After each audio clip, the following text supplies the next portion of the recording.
ఏపీలో బీసీ రిజర్వేషన్ల కోసం తెలంగాణ కాంగ్రెస్ నేతలు చేపట్టిన మహాధర్నాపై కేంద్ర మంత్రి బండి సంజయ్ కౌంటర్ ఇచ్చారు.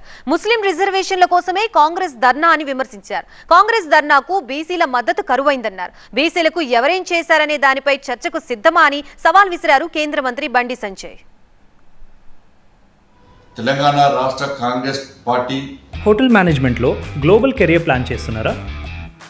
అంతర్జాతీయ చదువు ఫారెన్ జాబ్ ఛాన్స్ కోసం ఇండియా నంబర్ 1 హోటల్ స్కూల్ IIHMలో జాయిన్ అవ్వండి.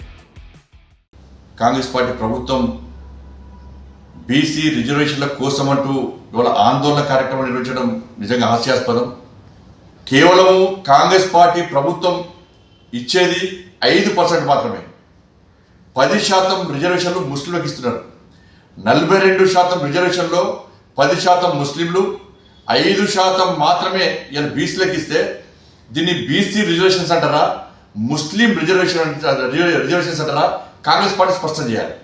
మీరు ఎన్నికల ముందు కామారెడ్డిలో జరిగిన బహిరంగ సభలో రాహుల్ గాంధీ గారి సమక్షంలో మీరు ప్రకటించిన బీసీ డిక్లరేషన్లో 10% ముస్లింలకు ఇస్తామని చెప్పి మీరు స్పష్టం చేసినారా?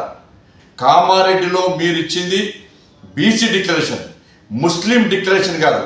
కానీ ఇవాళ మీరు అమలు చేయాలనుకుంటున్నది ముస్లిం డిక్లరేషన్ అమలు చేసే ప్రయత్నం చేస్తున్నారు. అందుకే మీ వెంట బీసీలు వస్తలేరు. కాంగ్రెస్ పార్టీ యొక్క ద్వంద్వ విధానాలను, ఈ మైనార్టీ సంతుష్టీకరణ విధానాలను ఇవాళ తెలంగాణ సమాజం గ్రహిస్తున్నది, గుర్తిస్తున్నది. ఇవాళ మళ్ళీ మేము స్పష్టం చేస్తున్నాం, ముస్లిం రిజర్వేషన్లకు భారతీయ జనతా పార్టీ వ్యతిరేకం.